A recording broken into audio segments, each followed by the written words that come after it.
مسلمان ہو گئے، اپنے آپ کو مسلمان کہلانے لگے، لیکن یاد رکھو مسلمانوں، اپنی زندگی پہ قربان جاؤ، اب مسلمان کے گھر میں پیدا ہوئے، حضور کے امتی کہلانے لگے، ہم نے کوئی دعائیں نہیں کی تھی، یہ تو اللہ کا احسان ہے کہ اللہ نے ہمیں حضور کے امتی میں پیدا فرمایا ہے۔ لیکن یاد رکھو 12 نبیوں نے اللہ کی بارگاہ میں دعا کی تھی، مولا مجھے حضور کے، مولا مجھے نبی نہ بنا بلکہ حضور کے امتی میں پیدا فرما دے، حضور کے امتی میں پیدا فرما دے۔ ہم تو کوئی دعائیں نہیں کیے ہیں، لیکن 12 نبیوں نے یہ تمنا کی تھی، مولا مجھے حضور کی امتی میں پیدا فرما دے۔ پھر تو ہم بھی حضور کے امتی ہیں۔ کاش اگر آج یہ سمجھ لیے ہوتے کہ ہم حضور کے عاشق ہیں تو ہماری زندگی کا نعرہ تکبیر، نعرہ تکبیر، نعرہ رسالت، نعرہ رسالت، جشن عید میلاد النبی، جشن عید میلاد النبی، نعرہ تکبیر، نعرہ رسالت۔ ہمارا حضرت بایزید بستامی رحمت اللہ علیہ، اللہ نے انسان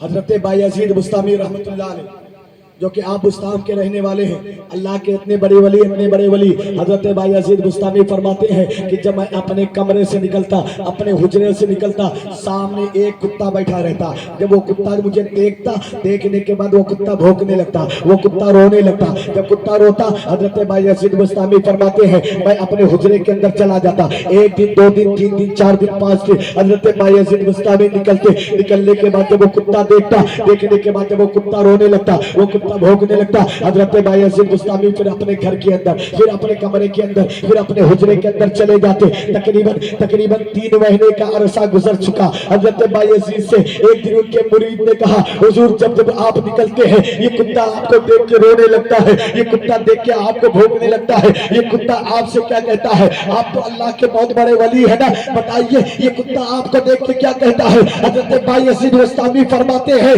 کہ جب میں نکلتا ہوں اور نکلنے کے بعد یہ کتا جب مجھے دیکھتا ہے، دیکھنے کے بعد یہ کتا کہتا ہے اے بایزید بستامی ذرا یہ تو بتا تم نے کون سی ایسی نیکی کی ہے جو اللہ کو تمہاری نیکی پسند آئی جس کے سبب اللہ نے تمہیں انسان بنا دیا۔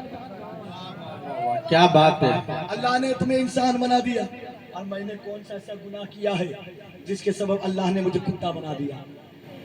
تو میرا رب تو قادر مطلق ہے، اگر ہمیں جانور بنا دیتا تو ہم کیا کر لیتے؟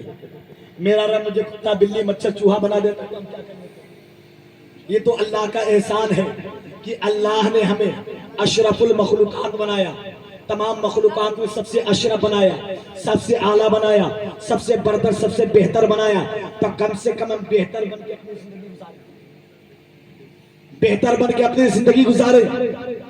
اگر بہتر بن کے اور اشرف بن کے زندگی نہیں گزارو گے تو یاد رکھو مسلمانوں، جس طرح کل مارے جا رہے تھے آج وہ تاریخ آ چکی ہے۔ آج کا دور بہت بھیانک دور ہے، جب تک شریعت مصطفیٰ پر سختی سے قائم نہیں رہیں گے اور سنت رسول کو نہیں سجائیں گے تو وہ وقت آنے والا ہے کہ جس طرح کل مارے گئے وہ وقت قریب ہے، پھر مارے جائیں گے، پھر مارے جائیں گے۔ وقت ہے اپنے آپ کو سدھارنے کی، وقت ہے اپنے حالات کو سدھارنے کی۔ آج معاملہ کیا ہے؟ دیکھیں آپ، شراب نوشی میں مسلمان سب سے آگے، عیاشی میں مسلمان سب سے آگے، زناکاری میں سب سے پہلے مسلمان آگے، غیبت میں سب سے پہلے مسلمان آگے، چغلی میں سب سے پہلے مسلمان آگے، امانت میں خیانت کرنے میں سب سے پہلے مسلمان آگے۔ پھر بھی کہتے ہیں حضور کو کل کے ہمارے حالات یہ تھے، لوگ ہمارے پاس امانتیں رکھنے آتے ہیں، آج لوگ ہمارے پاس آنے سے ڈرتے ہیں، آنے سے ڈرتے ہیں۔ میں آپ کو بتاؤں، ایک انسان ایک سردار سے جب گفتگو ہوئی، اس نے حالات بتائے مسلمانوں کی، بڑی افسوس کی بات اور رونے کی بات ہے۔ آپ جانتے ہیں یہ میں اس چیز کا قائل ہے کہ میں آپ کو آتا ہوں کہہ کے اور آپ کو میں یہاں سے نچا کے خدا کے بھیج دوں آپ کو۔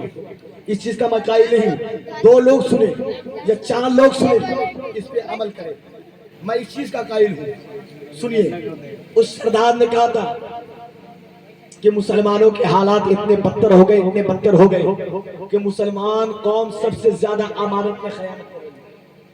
یہ مسلمان قوم، اس نے مسلم قوم کا نام لیا تھا، کرنے والے 1-2 تھے لیکن بدنام پوری قوم ہے، پوری قوم ہے۔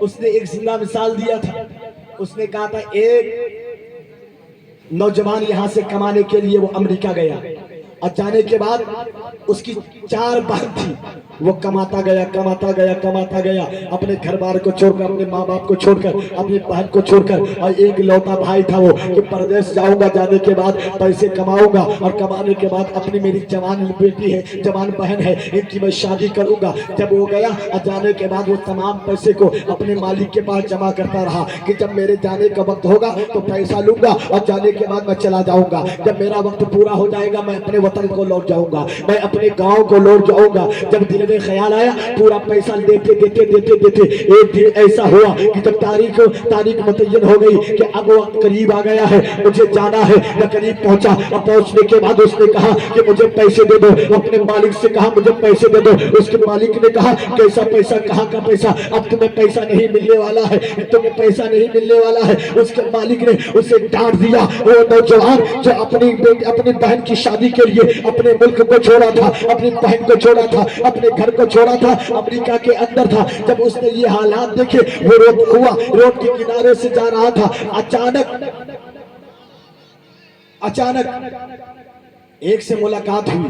ملاقات ہونے کے بعد اس سے پوچھا، حال دریافت کیا، معاملہ کیا ہے؟ اس نے کہا معاملہ یہ ہے کہ میں اپنے وطن کو چھوڑ کر آیا تھا، میں ہندوستان کا رہنے والا ہوں، میں اپنے وطن کو چھوڑ کر آیا تھا، آج جس کے پاس میں کام کر رہا ہوں تقریباً مجھے 2 سال ہو گیا ہے، میری 4 بہن ہے، جوان بہن ہے، اس کی شادی کرنے کے لیے میں اپنے گھر کو چھوڑا تھا، اپنے وطن کو چھوڑا تھا، لیکن آج اس نے میرے مال کو مار لیا، اس نے میرے پیسے کو، سارے پیسے کی بےمانی کر لی ہے۔ اللہ اکبر۔ اس سردار دوسرے سردار نے جب اتنا سنا اور سننے کے بعد اس نے ایک نوجوان کے پاس بھیجا اور ایک تحریر لکھی، اس کا بھی ایک جس کے پاس وہ کام کر رہا تھا اس کا بھی ایک مالک تھا، اس کے پاس گیا اور جانے کے بعد اس نے ایک خط لکھا، اور خط لکھنے کے بعد اس نے یہ کہا کہ جاؤ یہ خط انہیں دے دینا، جب انہیں یہ خط دے دو گے اور کہو گے تمہارے مالک نے یہ خط دیا ہے۔ اللہ اکبر۔ ایک انگریز نے جب دوسرے انگریز کو خط لکھا اور لکھنے کے بعد کہا کہ جاؤ انہیں دے دینا اور کہنا یہ پڑھ لو، جب وہ پڑھنا شروع کیا اور پڑھنے کے بعد اس نے تمام پیسے جو پیسے مار لیے تھے سارے پیسے اس نے واپسی کر دیے۔ جب سارے پیسے واپسی کیے تو ہندوستان کا رہنے والا اس نے پوچھا ذرا یہ تو بتا، اس سے پہلے میں تیرے پاس آیا اور آنے کے بعد تیرے پاس رونے لگا اور رونے کے بعد تجھے بہت ساری دعائیں دی، تجھے بہت ساری قسمیں دی، لیکن یاد رکھو تم نے میرے پیسے کو واپس نہیں کیا، آخرکار یہ پیسہ کیوں واپس کر رہے ہو؟ وجہ کیا ہے؟ آخرکار اس نے کیا لکھا ہے؟ تو یاد رکھو مسلمانوں، وہ تاریخ ساز جملہ اپنے دل پہ نقش کر لو اور مسلمانوں کے حالات کو اس سے سمجھ لو۔ اس نے لکھا تھا، انگریز نے خط کے اندر لکھا تھا کہ کب سے تم نے مسلمانوں والے کام کرنا شروع کر دیا۔ تحریر کے اندر اس نے لکھا تھا، سمجھ رہے بات؟ کہ جب اس کے پیسے کو مار لیا اس انگریز نے، اور دوسرا انگریز نے کیا لکھا تھا؟ انگریز نے اتنا لکھا تھا کہ کب سے تم نے مسلمانوں والے کام کرنا شروع کر دیا۔ کیوں؟ وجہ یہ کہ مسلم قوم سب سے زیادہ امانت میں خیانت کرنے والی ہے۔ جب اس نے ایک انگریز نے جب یہ تحریر پڑھی اور پڑھنے کے بعد فوراً اس نے اس کے تمام پیسے کو دے دیا، تو قسم خدا کی مسلمانوں، ایک انگریز بھی جب مسلمانوں کے حالات کو سنا تو وہ شرمندہ ہو گیا، اب پیسے لوٹانے پر مجبور ہو گئے، تو کب ہم اپنے حالات کو سدھاریں گے؟ وقت ہے کہ نہیں؟